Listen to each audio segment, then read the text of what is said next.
Right, so this is All the Elevators by SummerADDE, also known as Andreas Ulvebring, and this is my commentary and reaction video to Beno's recent Let's Talk About Hobbies with Certain Dangers to Them and How That Does Not Make Them Bad Hobbies video, in which he mostly discussed elevator surfing and train surfing, as well as comparing them to more accepted, in quotation marks, dangerous hobbies such as mountain climbing and going around on a boat. And what I'm going to share in my video is my own concern and what my own opinions are reacting to his videos, essentially. I have a proper education in elevators, meaning that I can actually work as an elevator technician, repairing, modernizing and building brand new elevators. And I'm also going to put my own Swedish perspective about this matter, and as well as the opinions that I had from the elevator technicians that I know from my contact networks. So let's begin from the beginning and let's go along with the video from the beginning to the end.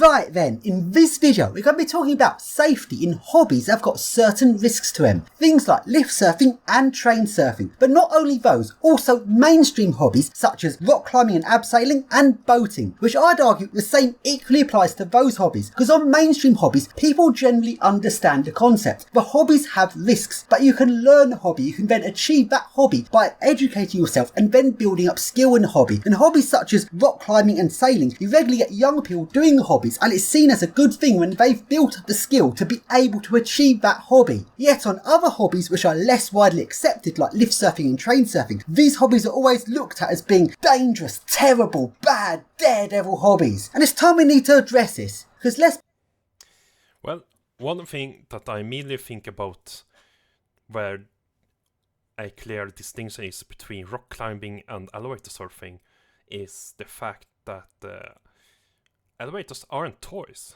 They are an essential transportation method for people to go from one floor to another floor, mainly in huge buildings as well as for disabled people. I have recently a knee injury that makes me unable to walk on stairs without hurting my knee, so I'm very reliant on elevators nowadays. So it's not limited to my hobby, it's a fact for me. So if I would stumble upon someone that actually surf on my own elevator, then I cannot use it, because that will pose a risk to the elevator surfer, as well as disallow me to actually use it when I really need it. While rock climbing, that is just people minding their own business in a area that will not affect any other peoples that are just using the elevator like they need to. Well, Beno is going to bring this point many times, and I will explain in more proper why I actually disagree with him at this point. be honest, the hobby of sailing is more dangerous than the hobby of lift surfing. There are more risks being out in the open water with currents, strong winds, and you're exposed to the elements, controlling a boat just by the wind, which has a lot of skill to it. There's more to that, and there's more. Well, actually, as you can see in this picture, these people are wearing safety vests, and they probably have one, maybe two instructors who are overseeing the safety of this sailboat, and make sure that everyone are doing their job, being safe in the open sea. I mean, it's a huge risk going around in the open sea like that, and there's also a risk that someone will fall overboard and being exposed by the element like Beno says, but also at least they don't die immediately. There have been several cases of accidents where people have been injured or even falling off completely from elevators and die right there. So at least when you're by sea, there are always a chance that you might be saved and came back into safety if you end up in the water. That is not never the case when surfing an elevator roof. More risks to that than lift surfing, and people accept you can build up the skill to do sailing, although I'd also argue that sailing is such a widely accepted hobby, a lot of people don't even fully understand the dangers of it, and I'll come on to more about that later on. But with things like my hobby of lift surfing, people always view that as if it's some sort of dangerous hobby. So let's address this situation and have a full discussion about that. With the hobby of lift surfing, it is essential that you understand it fully, and there's a lot more to it than simply opening up the lift, putting it on inspection and going on top it. There's a case of Yes, that is actually true, because like in sailboats, there should be someone who knows the trade that should do a proper education for you to do something very safely. Even if it doesn't matter if it is going out sailing in the open sea or maintaining an elevator roof. The main difference here is while sailing might be a hobby, a contest, or something useful, I don't know. Being on elevator roof should only be limited to mechanics who knows the trade. They know what they are doing. They know the elevator model itself specifically and how it works, its quirks, and they have a responsibility to maintain the elevator so it works in a safety manner for everyday use. Understanding it from the basic safety principles of never leaning over the edge, moving parts and stuff like that. But you've also got the issue of verifying things, considering you're working with a machine that you do not know its situation. So you must make sure each feature of the lift is working as intended before you... Yes, that is correct. And that is how I have been properly educated back when I went on this elevator school back in 2015-2016. That every engineer should check on every safety feature, never trusting an elevator that they are about to maintain. So that is something that everyone needs to know. They need to do a proper risk assessment before working on an elevator. Ever allow a situation to occur where you're then dependent on that feature working, such as if you jump on top of a lift running in normal and it drives down to somewhere where you can't reach a door roller and you haven't got inspection verified, you don't know if inspection is going to work, so you should never put yourself in that kind of situation. Another thing to point out, because I've seen a lot of your surfing videos, Beno, and probably a few other users as well, and the biggest mistake here is that you let the elevator stop at the floor below before you go onto the roof. And that is not how an engineer does. They always safety brake the elevator to open the shaft door, because that is how one can confirm that this elevator door on this particular door is on this particular floor, is safe and works as intended. So that is, and also another reason is because if the inspection mode won't work for some reason, they can always reach the roller and get out safely, just like climbing out. They don't need to climb up the shaft, just like this guy needs to do, because he have entered the elevator roof when he stays on the floor below, and that is actually wrong. And I'm speaking from what I have been learned on this elevator school. Don't know if inspection is going to work, so you should never put yourself in that kind of situation. I know in a couple of my videos I've done it, but that's because I've got the skill to understand the situation. If you're new to it, that's a completely different subject. Then, on top of that, there's the... Yes, that is true. Once again, as I said earlier, you need to have been learned from proper educator, like an engineer who have been in the industry for quite a long year. I don't know about you, Beno, but like I said, I haven't been gone on a school. I know my stuff, and therefore I know that how to do a certain risk assessment. Issue of every lift logic being different, and that's one of the reasons why I find the hobby so interesting. How one model of lift logic would respond to certain scenarios, especially fault scenarios, will be wildly different to how a different lift logic responds to it. So before you go on top any lift, you need to know exactly the quirks and differences in that lift logic compared to others, so you never get caught out by some of the glitches and issues that some lift logics have. So yes, and that is also true for elevator engineers. They need to know the elevator. Because never trust an elevator, even ones that you have been on before. To be very clear, what this means is that when you're on top of a lift, every single thing a lift does, you should be anticipating. And if ever the lift does a single thing and you did not anticipate or expect that to happen, that means you have not been keeping track of the lift, and that is an error of your judgment. And if such an error of your... By the way, don't surf on elevator roof at full speed.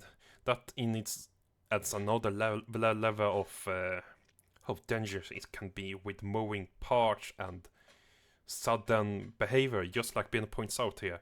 If you don't anticipate a sudden emergency stop, for example, then it might startle you and you might lose balance and, in the worst case, fall over the shaft. And that in itself might be deadly in the worst case. And so elevator engineers always are on the roof, moving the elevator slowly at inspection speed for that reason. judgment happens, you should work towards understanding. Also, another reason is because when you turn the elevator on inspection mode, you have full control on the elevator. If you allow the elevator to go at full speed, then you are not in control of the elevator. And that is very dangerous once again. Understanding what went wrong and making sure that should never happen again. And that is the basic principle of how lift surfing should be done safely. The issue now is that lift surfing... I mean, lift surfing is a dangerous thing. It can affect many other people that really needs the elevator for whatever reason. And therefore lift surfing is not a safe thing to do. is quite a niche hobby. There's not many people doing it. And to be... I mean, elevator filming in and of itself is a very niche hobby. I know that because I've filmed elevators for over 10 years now and I don't have many views myself, I have to admit. But, I mean, it's very fun. I love to film elevators, but even I do have principles when filming elevators, let alone lift surfing. I make sure that to only film the elevator when I can freely use it and when there's nobody else that needs to use it at the moment. If someone appears that clearly needs the elevator, then I will let them use it first and then wait for my turn. That is my own principle when filming elevators in general. To be able to do it safely, you need to be able to talk to other people so you can get advice on how to do it safe, as well as... You should talk to an engineer that you know and trust, not other people. That is my opinion. People being able to look out for other lift surfers, and if they see someone making a mistake or not doing something very safely, they can then advise them to do things better. The problem with that is it relies on the internet, and in the modern day the internet has become so toxic, it feels like it's all... Yeah, you should never trust the internet. And I mean that because I've seen too much on the internet in general terms. Internet is not a good place to trust other people on. Almost impossible to have a supportive, friendly community. And there's many lift or elevator enthusiasts out there who are hateful on people who lift surf. And they have no justifiable reason for this apart from saying it's trespassing, like fucking hell, who cares about trespass? And their main reason... Yeah, trespassing. That is what I mean. The elevator is not a toy. And you shouldn't play with the elevator roof whatever you like. Because people needs it. There's a risk that you will injure yourself or, in the worst case, die. And you may also risk breaking the elevator. That is just a waste of money for the property owner that needs to pay to get it repaired. And then people will need to use it when it broke because of you. Well, they cannot use it and get stuck in whatever floor they happen to be upon. And that is really frustrating for many people, I believe. Reason is because it's dangerous. Well, what they fail to understand is by hating on people, they make people want to do it in secret and not reach out, which makes the hobby more dangerous. And online, there are... Yeah, I mean, people need to properly talk about the risk and dangers of any dangerous hobby, really. But, like, I mean, this is the internet. You should trust the internet, because either they are just encouraging you to do stupid stuff, or they are getting hostile like this. And so I get Ben's point around here. But my advice is still do not surf elevators, because that is just stupid and dangerous. Many hateful people towards lift surfers, making people feel like they can't discuss it without being hated on, makes people push to do the hobby in secret. And for a hobby with certain dangers in it, you do not want people to be isolated, because if someone is isolated, that means there's no one out there looking out for that person to check up on them and make sure they're doing things safely. Now, another thing that needs to be mentioned around this subject is how big of a difference of opinion there is between certain people who preach on the internet to the people that want to do some of these hobbies that contain certain risks. And here is one example of this. Now, this particular YouTuber made a video where he was pressuring people to not use lift keys. And I'm not talking about a lift key to open up the lift doors where there is certain safety issues around that. I'm talking about the lift keys to switch off the fan in the lift. It's literally the switching of the fan so a person can film a lift without the fan making a noise in the background. If someone wants to switch off a fan, why would that matter to anyone? Yet this particular YouTuber started preaching about this. And by the way, I'm not even saying I dislike this YouTuber. I actually like his videos and I actually feel he's a nice person, but on this particular occasion, what he did was wrong. I gotta talk about something very serious, and this is a problem in the elevator enthusiast community. What I'm going to talk about today is the improper use of elevator keys. Turning off a fan or a light or something, that would be considered tampering, and if the building owner caught you, he could throw you out of the building. And one thing that has to be... I mean, I'm a little off a divide here. I remember back when Andrew, aka Dieselducy, uploaded this video. It was an excessive use of elevator keys to turn the elevators into service mode or fire mode. That, in my opinion, is misuse as much as elevator surfing are.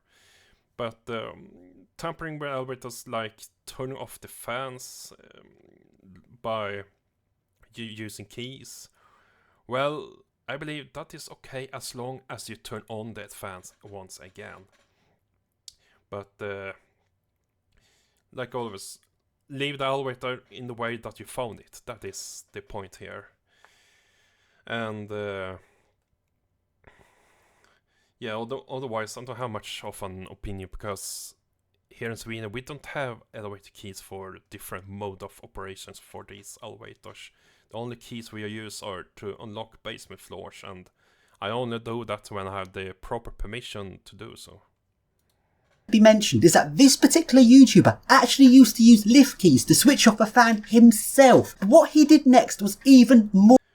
Well, I have seen the discussions regarding this topic, and the explanation that I saw in that official elevator enthusiast group on Facebook was that Andrew have talked with elevator engineers that he knows over in America, and they told him that misusing the keys are like tampering, and they actually asked him to preach to not misuse keys like this back then. That was at least the conversation they had over in the States. So that's why he actually stopped using this, and I started preaching other people to stop using the elevator keys, misusing the keys, like turning to the fire safety mode and such. Or wrong, as he went and called out an individual person just because they were using lift keys to switch off the fan. There's only a couple users that I still see using elevator keys. And specifically, it's if you're watching this, I think it's Shih Tzu fan. I'm telling you, you seem like a good kid, but you gotta stop with the elevator keys. And you should take the videos down where you used them. So what you see here is this... I mean, there's a point. Some people won't listen always, and it's always that case. Beno, you probably won't listen to me, and the elevator surfer probably won't listen to me preaching against elevator surfing. And I get that. But, I mean, there was probably a huge issue over in the States back then.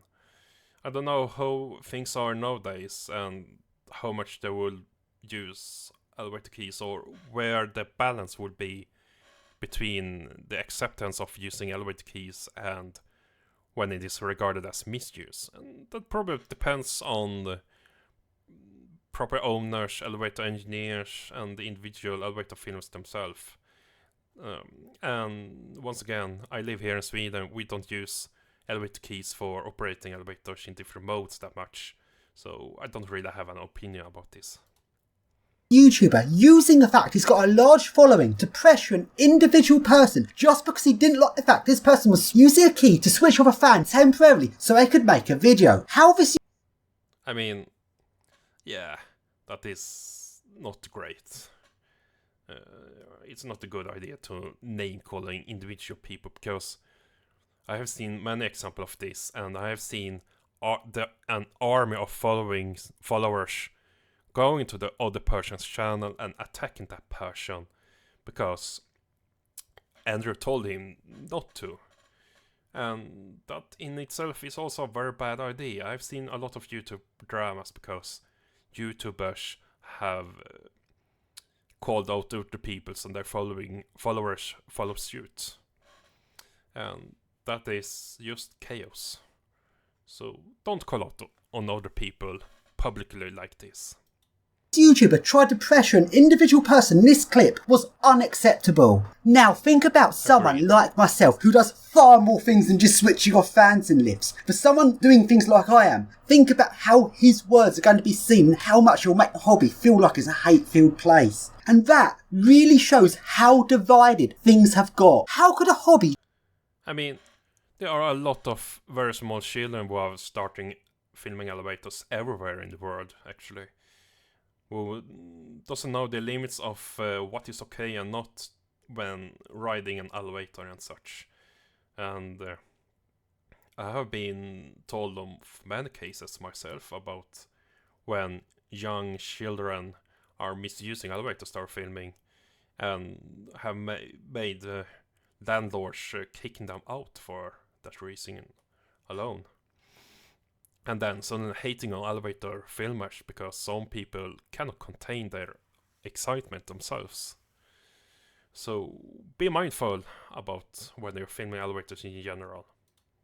Just about lifts have become so divided. So, why am I making this video now? Well, firstly, this video is long overdue. I should have said something years ago and I didn't get round to it. So now I really feel like something needs to be said about the current situation. I am sick of seeing people being hated on for having certain hobbies, especially on safety critical hobbies such as lift surfing. They are the most important things to be open and transparent so people can see what you're doing. So if you make a mistake, so there can be people out there can then advise you on what you're doing wrong. If people start... Well, sort of, that is something I would agree. Like, if people are doing something wrong, then they should be called out about it in the comment section, of course.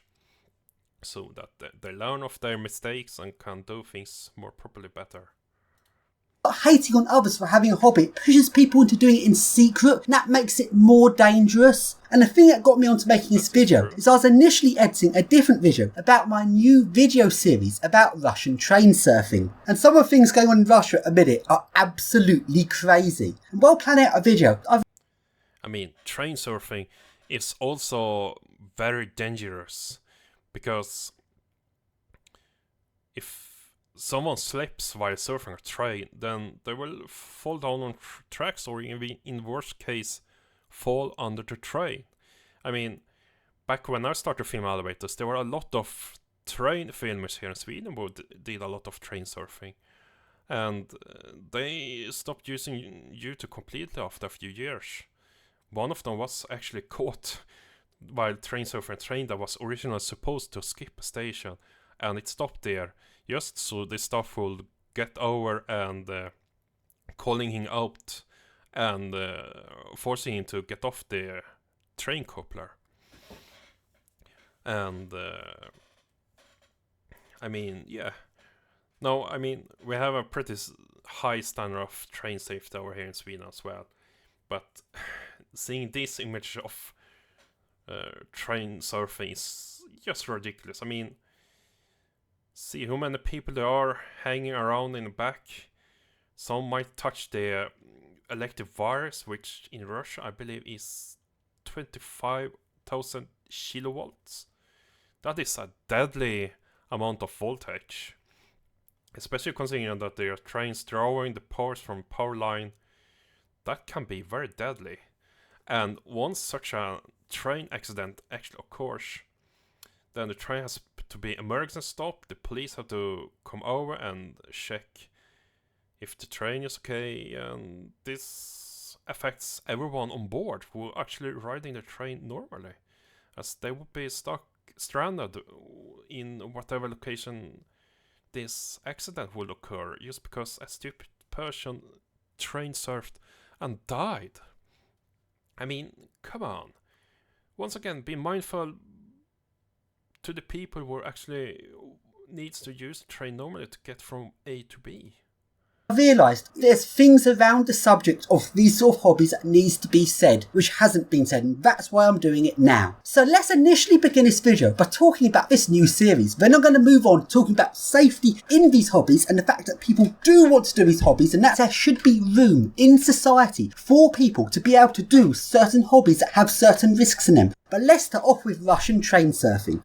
I've edited together a new video series about train surfing in Russia because the stuff going on there is stuff you just do not get to see anywhere else. And I've seen a lot of train surfing across the European Union, and I've never seen anything like what happens in Russia. There are other countries with a lot of train surfing, such as Bangladesh, which I've previously made a video on.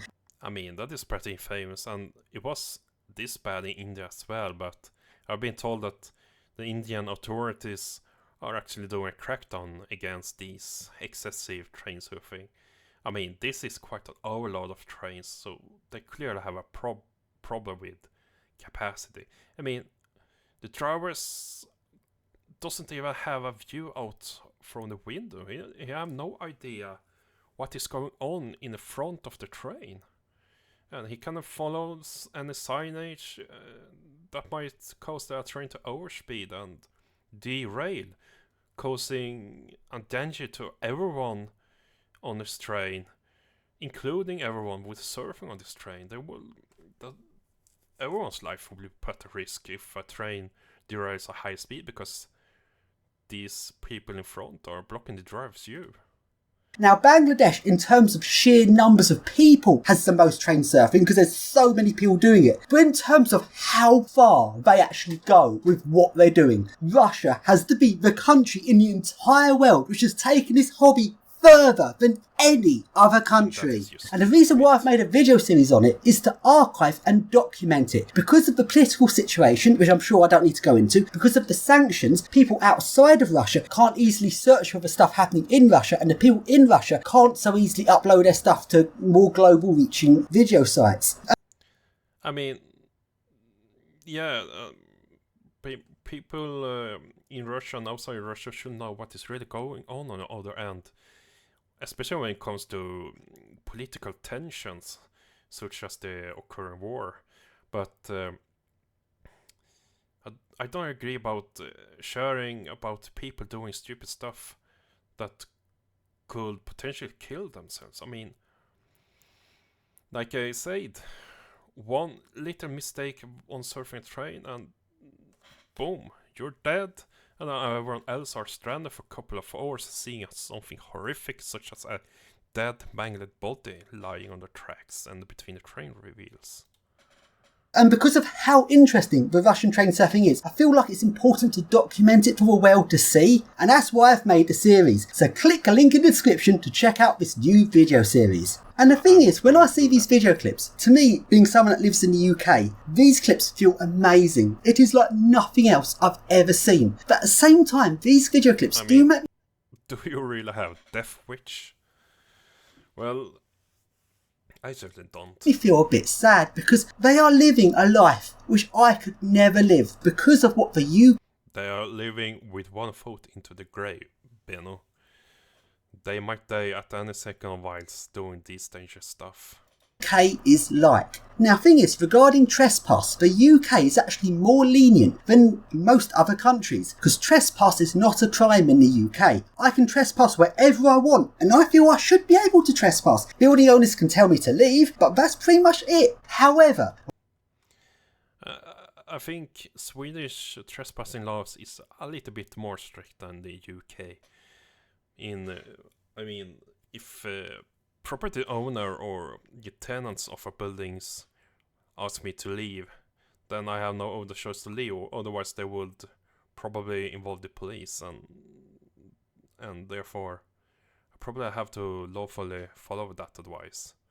But as long as there's an open door into a building and I can go inside, then it's free real estate. I go in the elevator inside. when it's regarding railways, it's like the polar opposite. The UK goes from being one of the most lenient places regarding trespass to one of the most strictest places in the entire planet. People go crazy, the newspapers get really shocked if anyone dare goes anywhere near the railway. Even Germany's more lenient than the UK regarding things to do with railways. And it really is a different world over in Russia, because the amount of freedom they have, it's like...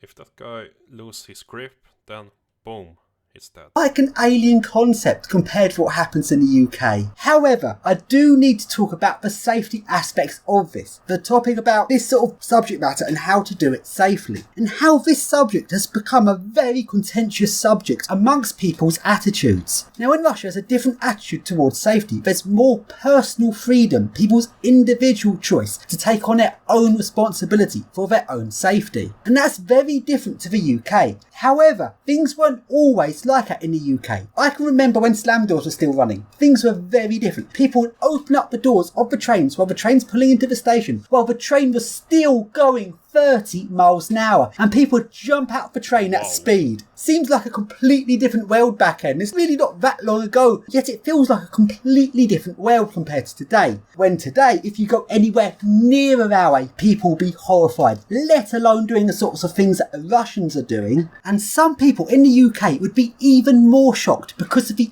age of the train surfers in Russia. Most of them are teenagers, and occasionally even younger. And the thing is, there's I mean, a lot of teenagers will try out some weird and dangerous stuff. I have to admit that I have done some weird stuff when I was young that I wouldn't dare to do anymore. But that's besides the point. There's always going to be certain people out there, if they saw that, they'd react something along the lines of, "The children are in danger! We must protect the children!" And it is utterly ridiculous and the wrong way to go about things. However, that is not ridiculous at all. I mean, recently here in Sweden, over in Gothenburg, a 5-year-old kid played with a gated elevator all of its own, completely unattended. Let's show us an example of what a Swedish gated elevator would look like if we search by Graham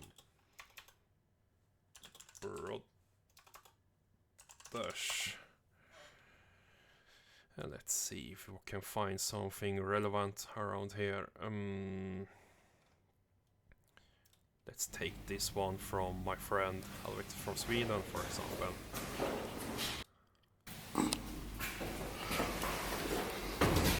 Actually, you know what?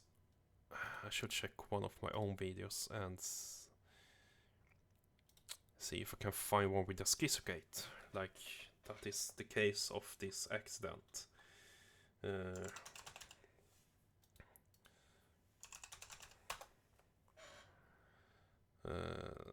No, it was quite a while ago. I have some good elevator videos of a really old elevator with a schizo gate, so I have to scroll down. I think maybe I don't think this one. Here we have one.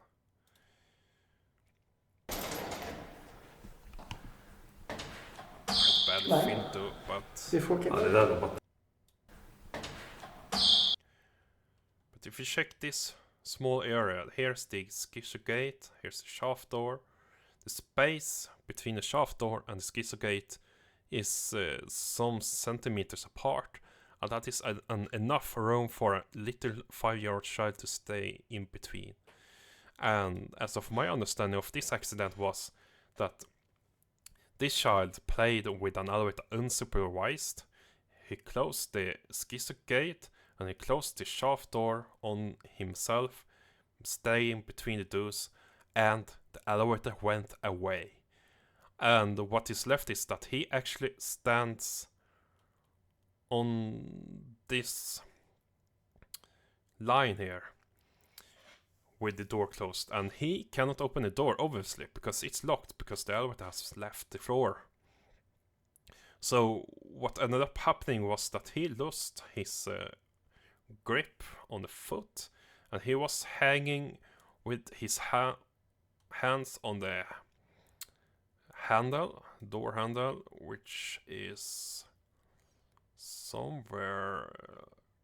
Let's see if we can find who it looks like.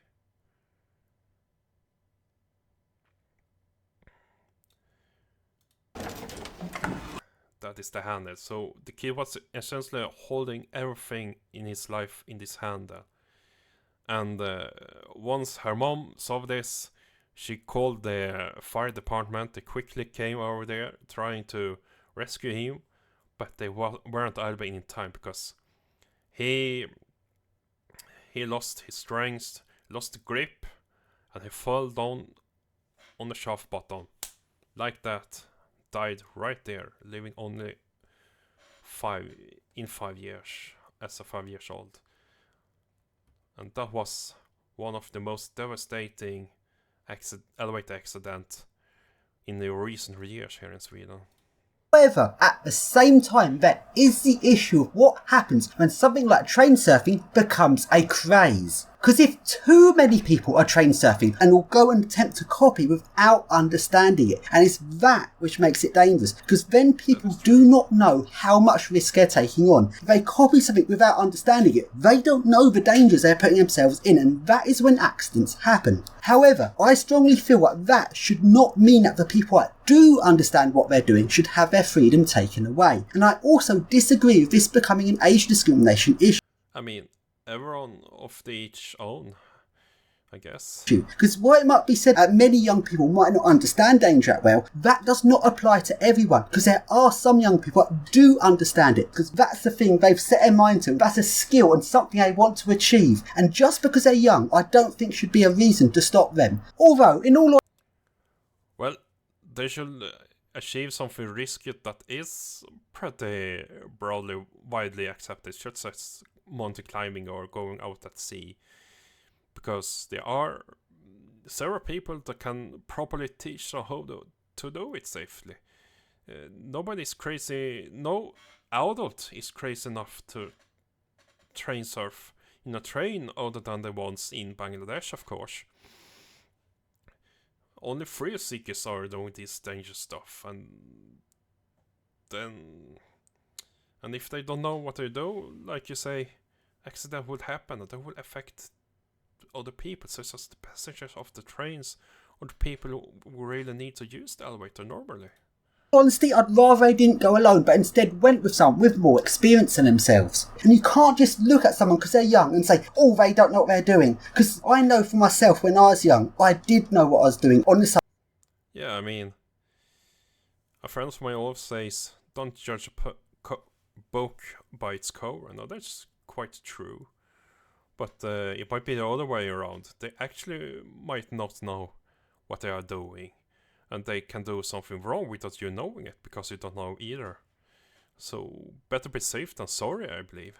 Subjects I was interested in. When I was like 10 years old, I was obsessed with operating systems like Windows 98 and stuff like that, and I knew how these systems worked to the most minute detail, and some adults around me would deny that I knew much because they'd be like, he's just a child, he can't know what he's doing of. And because they did not understand the complexities of making custom DOS based operating systems, which is what I was doing, they assumed that I could not be doing something complicated because it was against... I mean, there's quite a difference between programming a computer software and riding on the top of an elevator, because programming a computer program is, everyone can learn to do that, and that is quite a safe way to do. The only biggest risk that could happen possibly would be that the computer will break, but you're in no way in a danger of your life in this situation. So you can do whatever you want with your own computer. But that is not the case with a random elevator you happen to come across. That is a very big difference there. They're prejudiced to think that a child like me could have been doing something technical and complicated. A point I'm making is doing active... I mean, I also did some complicated computer programming stuff. I learned to program websites when I was 12. And shortly after there, I also started doing Pokemon ROM hacks because I loved creating my own Pokemon game for a while. Activities that involve a certain amount of risk. Being able to do those activities safely is dependent on the person doing it as an individual. And also, it actually applies to many other hobbies, such as sailing. And I've done... Yes, and once again, the difference between sailing and lift surfing is that sailing is something that you do on your own. And as well as you have someone that would supervise you if you was a young child. Elevator surfing, once again, that might affect the people who really needs the elevator because you're risking the elevator as well as yourself. Both sailing and train surfing, and I can And that is without supervision, I might add. tell you one thing, sailing is equally as dangerous as train surfing. People underestimate how dangerous sailing is. You're exposed to the element. Water can be very strong with currents, sun, weather changes. Sailing is also extremely technical and more complicated, I'd say, than probably lift surfing or train surfing. So do not underestimate sailing. Yep. Yeah, that is really true. And I do not sail much myself. And all of the times I've been out by sea, I have always been supervised by someone who really knows their stuff and had the proper education themselves about how to sail a boat or handle a boat in general. Because sailing is a mainstream hobby, people accept it in a way they don't accept lift surfing and train surfing. For example, I've actually seen sailing clubs where young people have been trusted to take out a sailing boat on their own. And just for context, I'm not talking about some safe sailing lake, I'm talking about... Well, you have to ask yourself, Bino, how many years have these young people spent being trained upon before they have been trusted enough to go out on their own like this? Going out alone on the River Medway, a very strong, powerful tidal river with lots of hazards. And that's because, presumably, they've managed to demonstrate a level of skill to their sailing instructor to a point where the sailing instructor's given them the responsibility because them, as an individual, have reached a stage where they have that skill to take that boat out on their own. And that's how... Yes, and that have probably taken many years before they have reached that level. Things should be. People accept that with sailing, so the exact same thing should be said about train surfing. I actually disagree because normal people that works on a railway actually do not surf the trains that way. Based on the individual people, and that is based on them as individuals, not on some broad category put on them by categorising them by their age. Even if it's said that many young people won't be able to have that skill, it doesn't mean that all young people won't be able to build up the skill to do so safely. It's to do with them as an individual, and most importantly, people should not have their freedom taken away because of this over-obsession around the subjects of train surfing. The people in Russia have a sense of freedom which is brilliant. They've achieved things that no one else than any other country I've ever seen achieve, and that should never be taken away from anyone. Yes, a lot of the people in Russia are very young, and many young people might not have the skills to do it safely. However, some young people do have that skill. In fact, I've even worked with some young people who have demonstrated they've got the skill and ability to do this. And if anyone makes an... And my question is, who have trained them to gain this skill? Not the railway personnel, because the railway personnel do not serve the trains like this. Overly broad, generalised statement trying to say that the children are putting themselves in danger. If you make that statement purely because of their age and not because of their actions, then you are age discriminating. Well, at this point I think you're nitpicking on arguments here. But anyway, another thing that just came up to my mind was that even railway personnel might train surf, but that is only during when they are shunting the trains at very low speed, and even that, some accident can happen that could result in the train engineer dying by losing the grip, fall on the tracks, and have the train they are controlling running over them like that. So, and we here in Sweden, the Swedish rail industry, are actually discussing forbidding having train drivers standing here and remotely controlling their trains while surfing, because there have been too many death accidents of drivers falling off the trains in certain accidents and die in the process. So then, let's now talk about the UK, the country where I am from. Let's talk about the issues around certain hobbies with certain dangers to them in my country. And let's talk about lift surfing. Now, in the UK, the hobby of lift surfing is often looked upon as being some sort of dangerous, risky, and newspapers often say daredevil hobby. And the people that say things like that usually don't have a clue what they're talking about. They don't understand the hobby. And when people make a misinformed statement, which is ultimately a simple... I believe the newspaper are actually talking with elevator engineers who knows what they are talking about. Elevator engineers actually says that people shouldn't surf on top of elevators, because once again, it's really dangerous for you, it might be dangerous for the elevator, and it affects the people who really needs the elevator. So that is why. And lift surfing, some lift surfer surf in certain ways that not even elevator technicians never do when they are working on an elevator. So there's a clear difference between someone that needs to maintain an elevator so it works in a safety manner, and just someone joyriding or lift surfing an elevator just for fun. Simplification, because they don't understand how the hobby works. That simplification is detrimental, because it means that people then think they understand the hobby when they don't. And the most... Well, that is always the case of newspaper. They are simplifying stuff because the general people doesn't really care about the details. They only want to know in general terms what is going on and why that happens. And some people might be confused with the special words that some special areas are using. So that is why newspapers are generalizing terms all the time.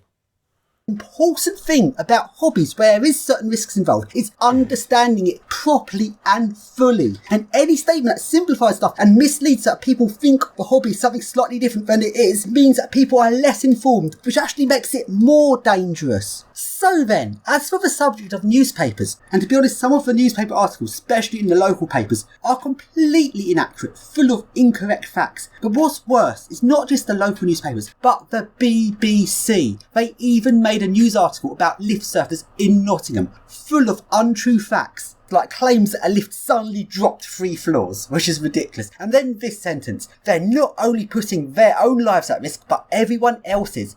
And that is quite true. They might put their own life at risk, and if they tamper the elevator might be at risk. If they don't know what they're doing, they might unknowingly tamper with the elevator, and that would put everyone else at risk. So that is, in a sense, quite true.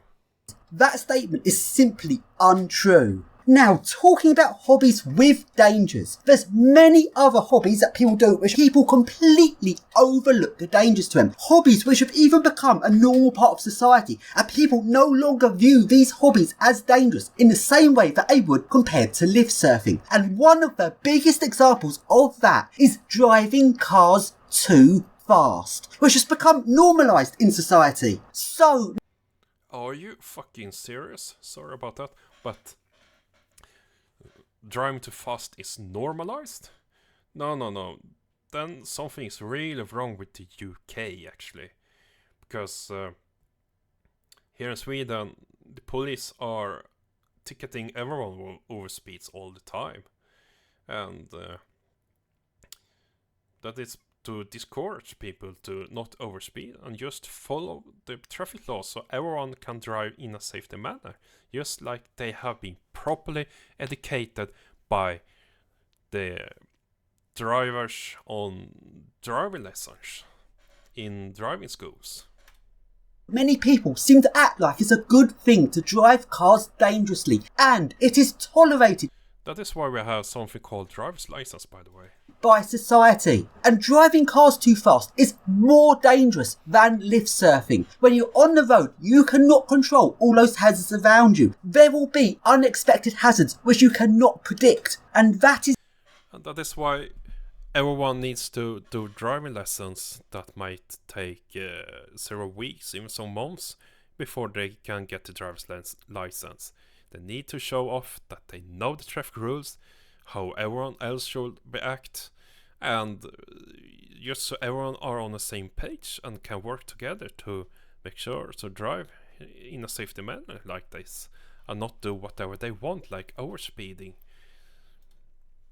is different to a lift shaft where you can fully control the environment you are in. And one Well, only if you put it on inspection mode. thing I cannot stand is sports cars. People look up to sports cars like as some sort of good thing or a status symbol, when actually sports cars are overpriced and useless as cars. They've only Or like Ray William Johnson says, rich stupid things. got two seats, so they're impractical. They use more fuel to get to where you're going, so they're expensive to run. They cost more to maintain, and they don't last as long as a regular car. And as well as being terrible vehicles, they are a symbol of people thinking it's okay to drive too fast. When driving Essentially another stupid toy.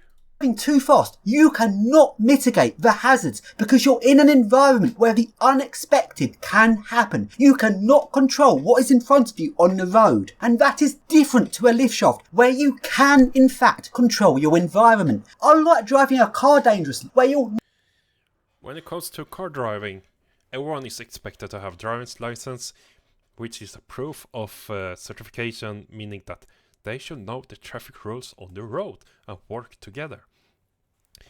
The only people that should be on the elevator roof are technicians that should make sure that the elevator works as she should for everyone else. never be able to mitigate it to a point where it's safe. With a lift shaft, however, you can, if you learn it correctly.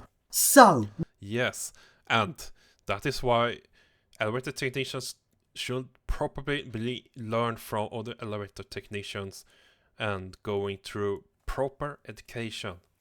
why is it that people react so badly to lift surfing And not learn from the internet. when other hobbies with the same amount of risk or even more dangerous hobbies people accept? And that's because lift surfing is a niche hobby. So why do people That is not the only reason. It's a niche hobby that might affect other people that actually need to use the elevator. react so bad to very small scale niche hobbies like this? And let's just be honest here. Let's say it for exactly what it is. It is discrimination against autism and Asperger's. And I've had I actually disagree in this point. As a fellow autistic person myself, the reason I do not lift surf is because I know the danger and the risks about it, and I want to be in a good standing with the lift engineers here in Sweden. Every autistic person probably have their own niche interest, but it should be done in a safe manner so they don't risk their life doing so. I've had these sort of attacks on Asperger's since I was born. I've had it all my life and it's prevalent throughout society, and I am sick of it. And most often when people make these attacks on Asperger's, they sort of cover it up and frame it into a way to try and make themselves sound like it's kind of reasonable, when it's not. It's Asperger's discrimination and people do not accept it for what it is. So, I mean, go ahead and film some fucking elevators, or like do something else niche that autistic people do. Go ride trains like normal people from end to end or whatever you want. I mean, the other day I actually went on a farewell tour, saying farewell of an old metro trains, because I love trains, I love riding them, but never in my life will I ever dare to surf on these trains, because I don't want to die. I want to enjoy a train ride and a lift ride in a normal way, because that is what is fascinating for me, not doing some life dangerous stuff like lift surfing. then, let's talk about a recent situation that happened in the UK with lift surfing, where certain people who are trying to make themselves sound like they were a big vigilante trying to make things better, they actually made things worse. This is the situation where a young person on the internet made themselves known that they were interested in the lift surfing hobby, and certain people reacted in a very vile and a very negative way. They attempted to pressure this young person to not surf lifts, but the way they handled it was very unpleasant, and the way they did that was by putting the young person into a national newspaper as an attempt to try and pressure him into doing what they wanted. But ultimately, what that did was the exact opposite. The thing is, this young person was at least trying to reach out. They were trying to make themselves known. They weren't just dashing into hobby without talking to anyone, which is actually what quite a few people are doing nowadays, but I'll come on to that a bit later on. But at least this young person was at least trying to make the effort. They were trying to reach out, even though the internet is not a particularly pleasant place to try and make contact, but at least they were trying. After this whole situation, did they stop wanting to surf a lift? No, they went on to surfing many, many lifts. The only thing that changed was they were no longer talking about it publicly. This was a far, far more dangerous situation, as they were... And then we can turn it around. I personally know another elevator filmer who began filming while lift surfing because he was inspired to do so by you, Beno. And once his school and his mom was aware of this, they actually personally reached out to me and asked me to personally talk to this kid. So I did. Once we meet each other eye to eye, I actually explained to him about the dangers of lift surfing and discouraged him from lift surfing. And then he stopped and he filmed elevators normally for a while until he, for some reason, decided to quit. And that led him to a positive experience, leading to him getting to know some elevator engineers, and he got a huge collection of elevator buttons thanks to that. So he can play with the buttons he have on his collection in his private time, not surfing on elevators that could be very risky. And thanks to that, he's still alive, doing well to this day. Were no longer engaging to get the knowledge to make sure they knew what they were doing and that they were doing it safely. This is because they were bullied, and that is not acceptable. I remember when I spoke to this person at the time and they told me about how they wanted to lift surf in secret and have a secret lift surfing group. But that is not the safest way of how lift surfing should be done. Instead, everyone... Well, because lift surfing is never safe, and people need to understand that. That is the point. Should have been working together to help the young person and to make sure they were looked after and were well... That young person should only lift surf with an elevator engineer under supervision, never alone. Supported, and to make sure that they were armed with the knowledge so they understood what they were doing. But instead what happened was they were isolated, making them feel like they had to now do it in secret. And the thing that is most... And then I might question what was his parents doing actually. Did they encourage him to surf, or did they completely ignore him? Was they even aware of him lift surfing elevators around? That is my question. Their parents do have a responsibility to make sure that their kids are safe and healthy. Most disgusting about it is the very people preaching about how it was bad that a young person wanted to. I mean, the people who preach and went this far, they should have bullied him. They should have reached out to his parents if they know who he was. Live surf. The very people that preached that it was dangerous put the young person into a more dangerous situation than they were in before. And that tells you everything about the people that preach about these sorts of hobbies. They don't want to work with young people to make sure people understand the risks and do the hobby safely. They're so obsessed with how the hobby's bad, they actually put people into a worse situation, telling people you mustn't do the hobby, which never works. It always makes the situation worse. Plus, as well as that, I'd argue that lift surfing is not a bad hobby to have. It's a hobby. I completely disagree because of my earlier points, but let's listen to your points first. You have to do correct. It's a hobby you have to understand. It's not a hobby you can go into uneducated. That doesn't mean the hobby's bad. It just means the hobby has to be done right. What? No, elevator surfing is not a hobby because well, other than risking yourself, you're risking the elevator itself, causing property damage and causing other people not being able to use the elevator while or maybe even after you have been on an elevator. Many elevators, especially here in Sweden, actually have some kind of safety lock that once someone has been running the elevator on inspection mode, they need to go to the machine room to reset it. And lift surfers don't have the access to machine rooms, so they can reset it, and it will be left inaccessible for people who really need to use them. What needs to happen is for the person interested in the hobby is to be supported in doing it, so they have a network. No, they need to be discouraged from doing it, and only surf under proper supervision from a lift engineer.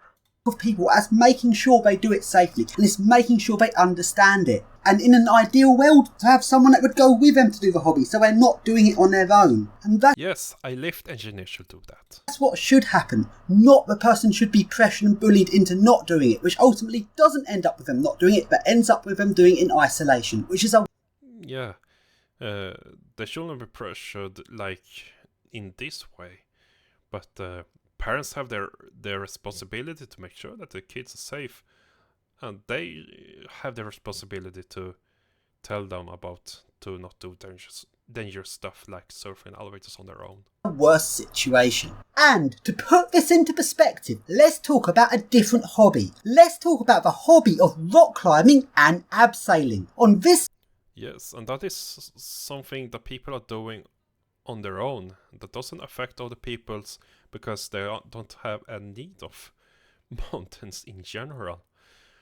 Hobby, you get people of all ages doing it, and the hobby can get very technical, such as learning about the tolerances and limits of the equipment you're using and how to set it up correctly, then to technical manoeuvres such as climbing over an overhang, to other technical things such as climbing a rock face without a rope attached to a top, where instead you're then having to climb up with a rope and attaching that rope into the rock at set intervals, and also doing things such as rescuing other people who have got stuck. Some of these procedures are safety critical. You're working from height. There are risks involved. Yet you regularly see young people being taught to do these different procedures. And when a young person learns these procedures and builds up the skill to do them, and they And then check on this picture here. achieve a level of proficiency in... That kid have safety gear such as a helmet and the ropes attached to himself. So if he will lose grip, he will only fall for a short distance and then hang on the rope and not fall down to the ground or crash into the mountain wall and die. These procedures and builds up the skill to do them, and they achieve a level of proficiency in the hobby that is celebrated as an achievement. Is celebrated. And he actually have received a proper education from a trainer who knows about the danger of mountain climbing. So I'm pretty sure about it. A person has built up a skill, and that is a good thing. So why are things not considered the same way on a less widely accepted hobby like lift surfing? So then, let's talk about another activity. Let's talk about high diving boards, such as a 10-metre board. If you misjudge jumping off a 10-metre board and belly flop, that can be quite dangerous because that board is high and water is not forgiving if you belly flop into it. Yet places that have these high Olympic-sized diving boards is considered a good skill for people to build up and jump off them, including young people. And once again, this is under supervision, in this case of a lifeguard in most cases. In Sweden's bathhouse, 10 meters and 8 meters board are actually closed off if there is no lifeguard present.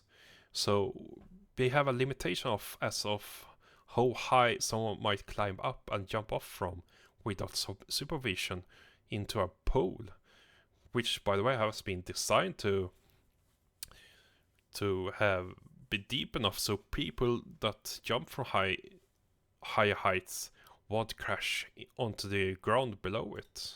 Are actually encouraged to take up diving lessons and learn to jump off such boards, and they have to learn to do it correctly so they don't belly flop. And people... Yes, and there are swimming teachers that do teach them properly, as well as lifeguards being present who knows how to act once an emergency situation would appear where someone actually fails to jump properly and might be hurt in the process.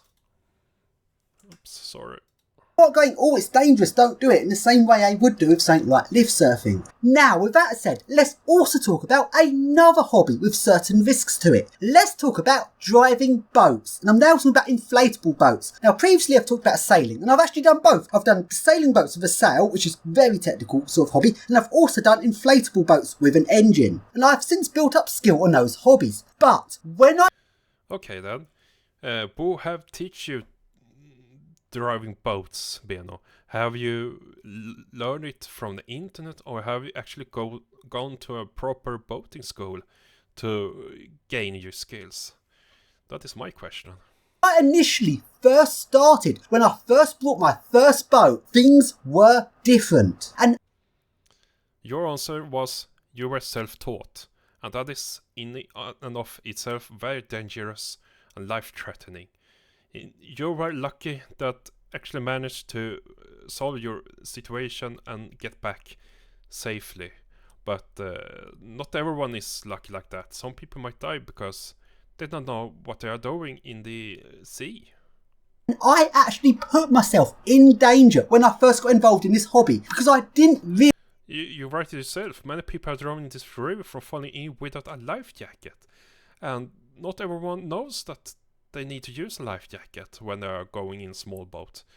I have been learned that way, that when I'm riding with my friends and people, first off, I trust that they know their boats well and they have been learned the skills from a professional.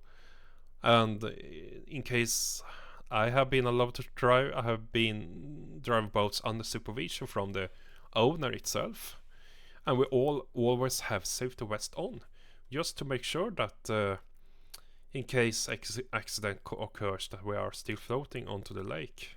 Realise what the risks were. I didn't realise how much danger I was putting myself in, because most people don't seem to think of boats as being dangerous. People see...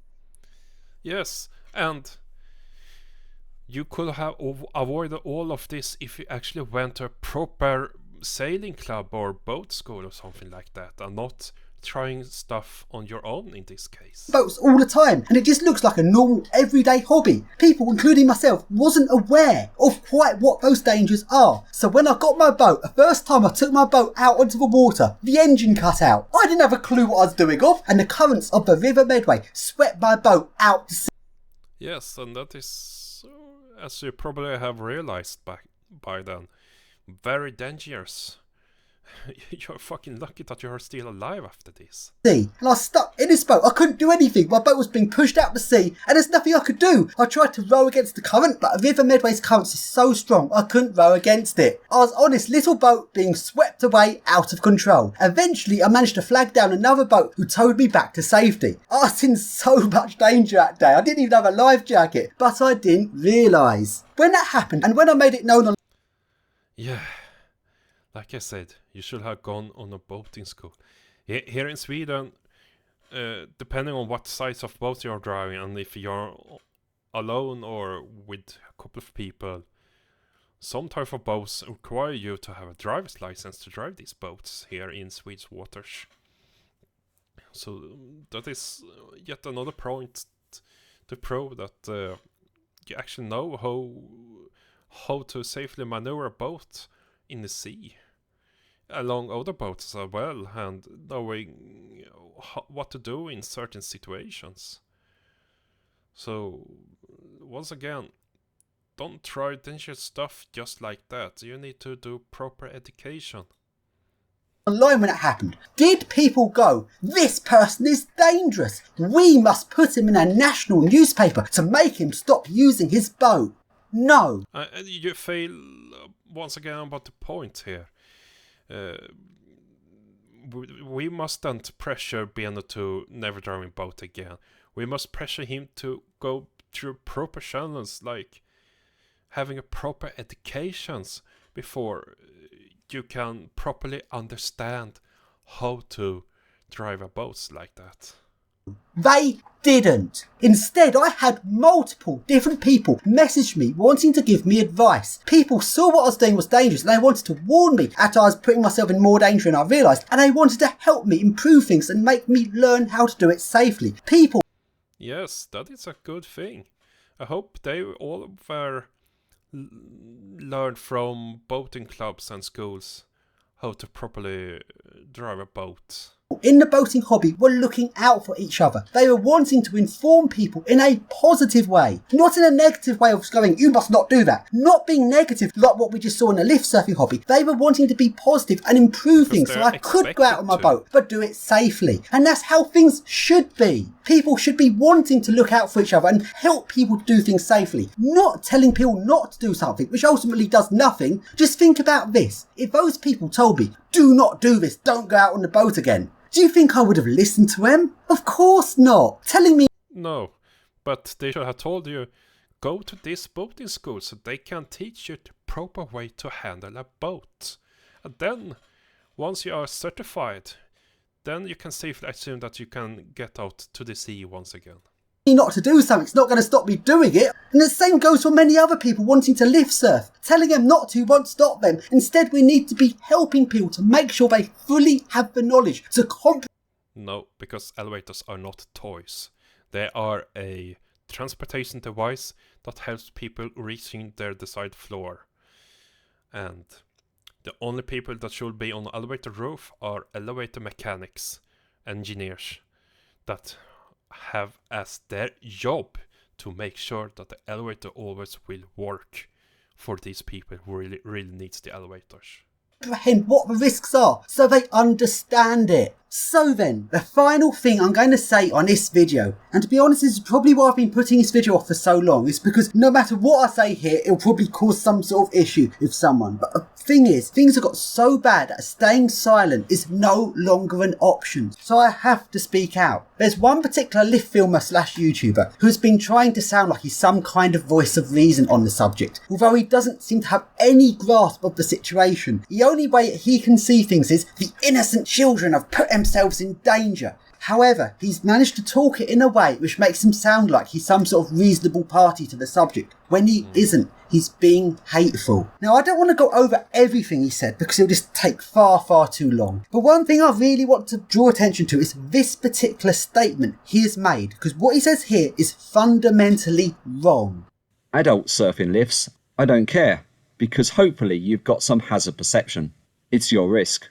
But a kid does not have the same hindsight that we have as adults.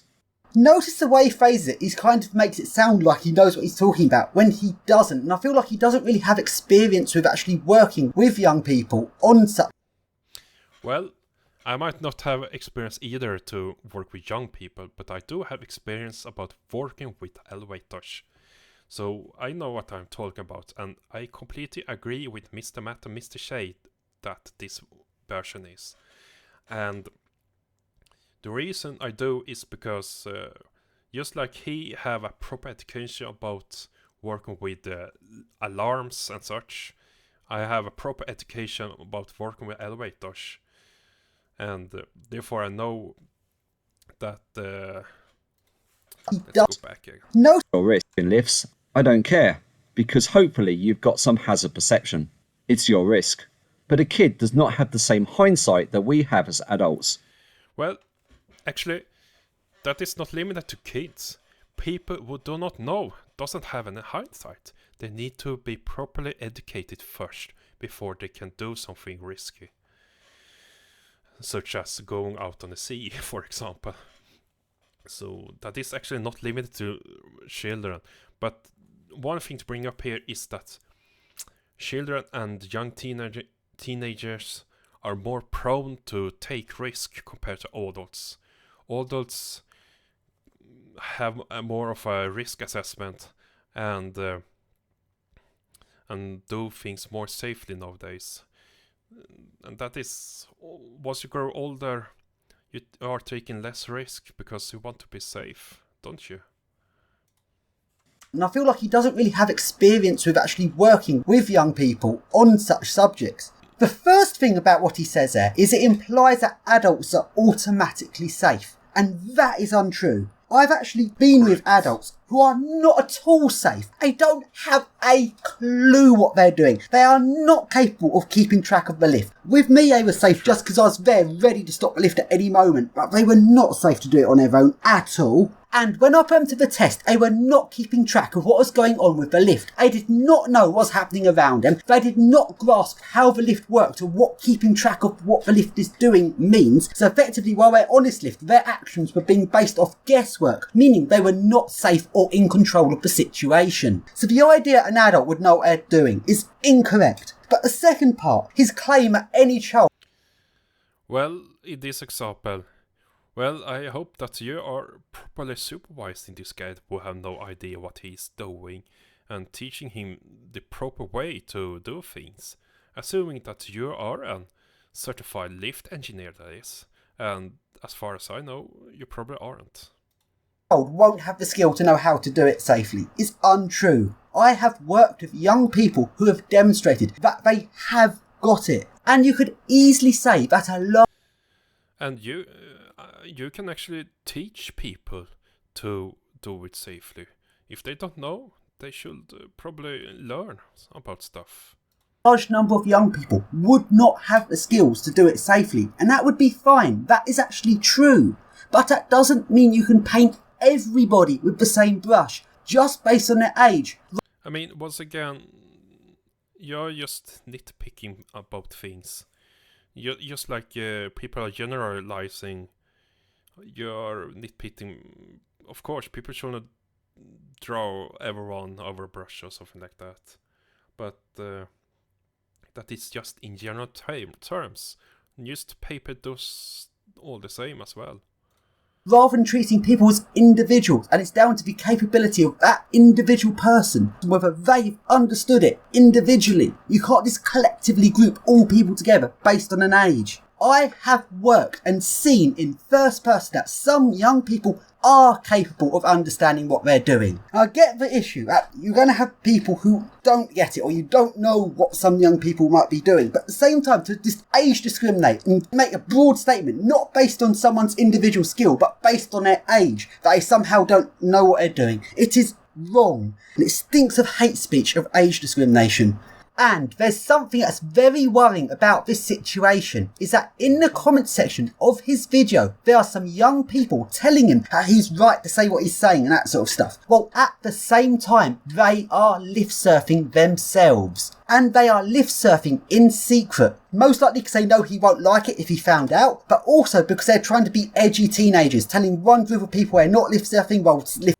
Yeah, edgy teenagers, always taking bigger risk, because they don't have a proper risk assessment thinking like grown adults with properly developed brains do. Surfing in secret. And as well as that being the wrong way to go about the hobby, it's once again more young people putting themselves in a position where they're not reaching out about the hobby, doing it in isolation. And that is a situation that everyone should be working together to avoid.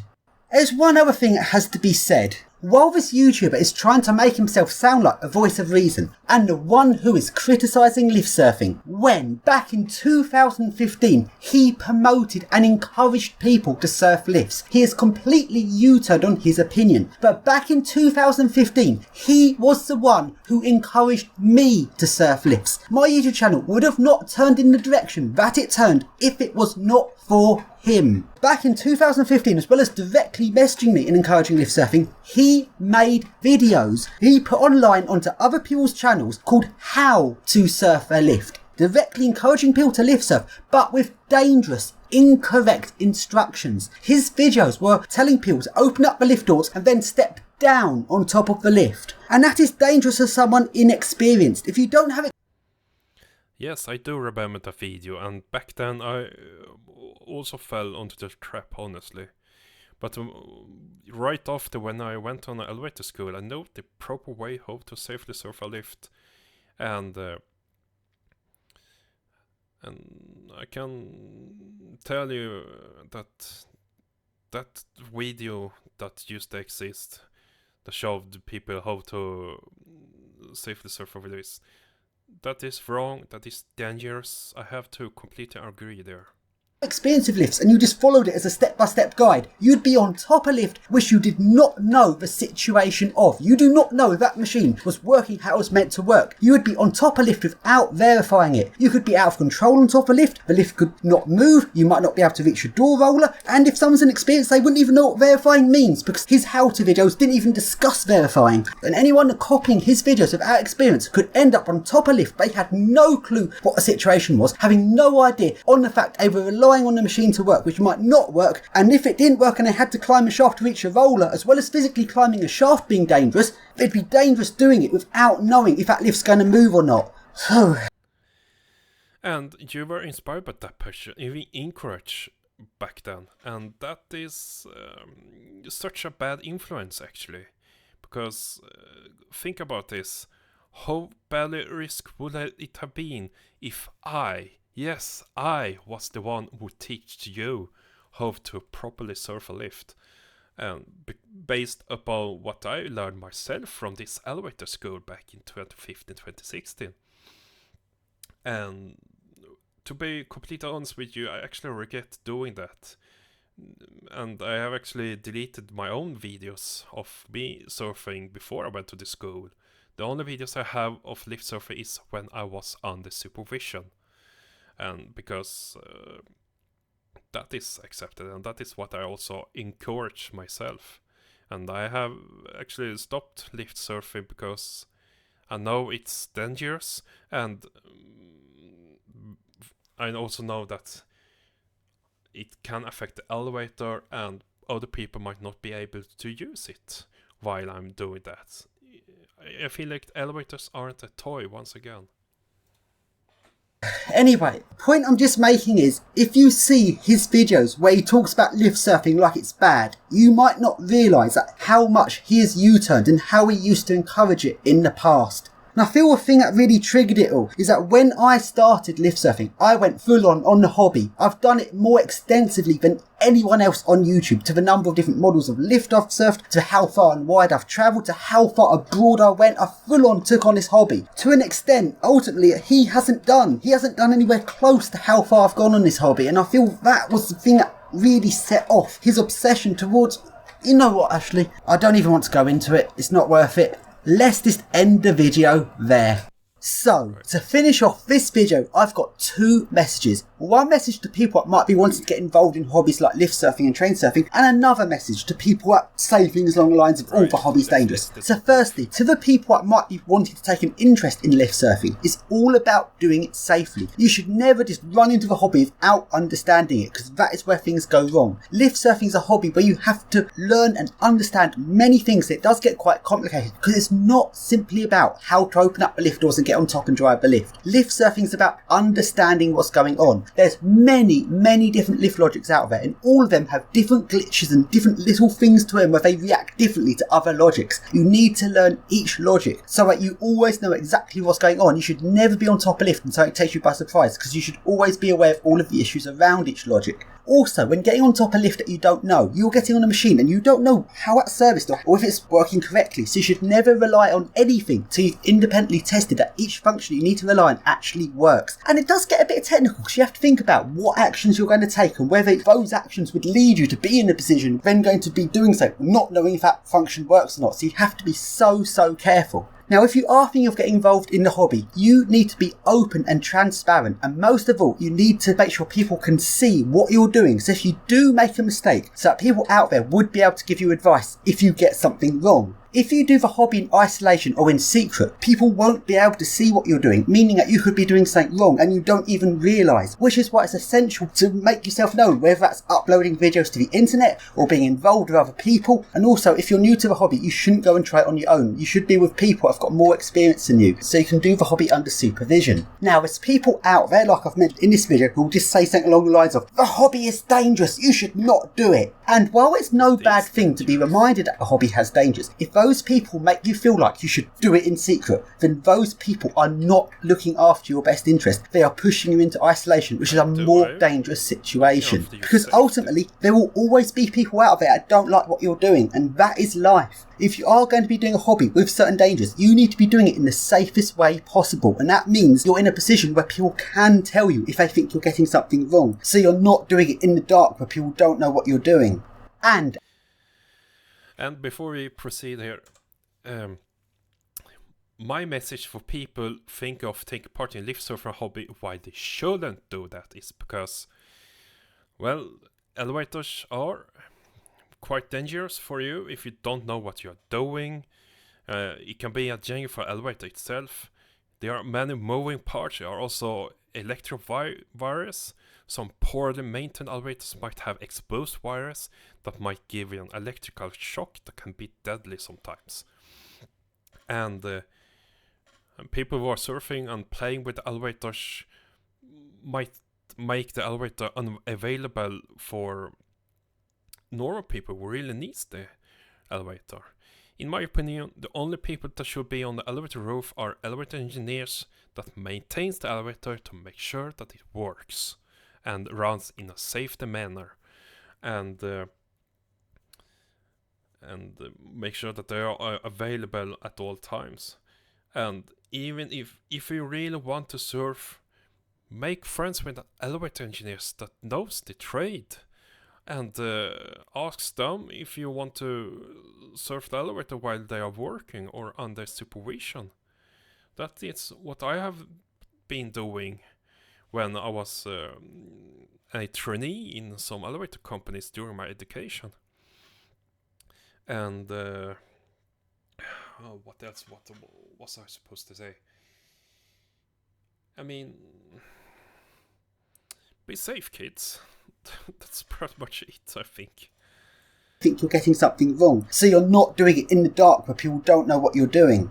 And as for my second message, to the people that say the hobbies are dangerous and you shouldn't be doing them, think about your actions. While there's nothing wrong with reminding people that it's dangerous, if you go too far and make people feel like they should be doing a hobby in secret, then you are making those people in a worse situation than before. You're making those people not be able to reach out to get help or receive help. And just telling people not to do so ultimately does not stop them from doing it. People aren't going to listen to you if you just say don't do it. Plus, the hobby's not bad just because it's got dangers to it. It's actually bad, but not only because of the danger, because you are blocking the elevator for people that really need to use it. And in the worst case, you might render the elevator unusable for them afterwards. has to be done correctly, but that's different from saying a hobby shouldn't be done, because there's nothing wrong with a hobby. It's about learning and understanding. And for example, on other hobbies with risks, such as rock climbing, if someone, including a young person, was to achieve something, that is considered as a positive thing. If someone's able to understand... Yes, but they are doing it all alone. They don't disturb people that really needs the rock or something. I don't know how nature works. I stay away from nature because I don't know how to rock climb. If I will rock climb, I will hire a professional that could teach me how to rock climb properly. So, to make sure that we both would stay alive at all situations. Mitigate the risks, and able to overcome the obstacles into achieving a good achievement. People think that's a... I mean, come to think of it. Recently, I saw a different video here on YouTube about someone were actually climbing on the outside of skyscrapers with no safety attachment whatsoever. Just climbing up with only use hands and nothing else. If he will lose grip, he will fall to his death. And so I can understand why fire departments and police are reacting as they do in his shorts when they are approaching him, discouraging him from climbing any further, or trying to rescue him or something like that. And it's the same type of reaction, because he actually climbs without any kind of safety gears, and I believe it's a necessity to use safety gears when you're climbing mountains or going out to the sea. Good thing, and that should be the same with lift surfing and train surfing, because if No, because you're involving other people, normal train passengers and the train driver, or people who really need to use the elevator properly. someone just goes into those hobbies and doesn't understand it, that's putting themselves at risk, and that is not good. If someone does understand it and fully makes the effort to achieve and overcome issues to do something they really want to do, then that should be celebrated as a good achievement. And Well, it really depends. Once again, elevators aren't toys, and so aren't the railroad either. as for putting people in newspapers as a way of pressuring them to not do the hobby, that is wrong. That is completely an unacceptable way of dealing with the issue. So, think about your actions. Just talking about how the hobby is dangerous and people should not do it ultimately leads to people feeling like they have to do the hobby in secret, where they're more at risk from things going wrong, where they can't get help, and that is not right. And then, why are you actually encouraging people to lift surf and train surf? I mean, how would you react if one of the people you encourage to lift surf or train surf actually ends up in a deadly accident? How would that feel, Bino? That is my question to you. I would be horrified if I was in your shoes and found out that one of your fans surfed a lift and then they slipped and died. I mean, anything could happen. And if I found out that someone lift surfed then broke my own elevator here, I would be really frustrated to them, because I really need the elevator. I have a knee injury, like I said, so I cannot walk properly on the stairs anymore. So I'm in fact a disabled person in a physical manner, and as a fellow autistic person, I mean, I love doing stuff, but well, I'm not a thrill seeker actually, and I especially don't like when people forces their hobbies so that in such a way that it would affect normal people like me, that they only want to ride trains normally from A to B, or just joyriding trains normally, or just filming an elevator normally. I don't want to be in the way of people who really needs the elevator. And the roof of the elevator is not a playground. The elevator isn't a toy. The roof of the elevator is it's a workplace for elevator engineers that needs to make sure that the elevator works in a safety manner for everyday use. So keeping a maintenance, repairing the elevator, and so on.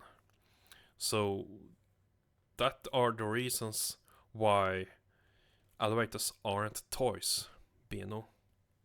Thank you.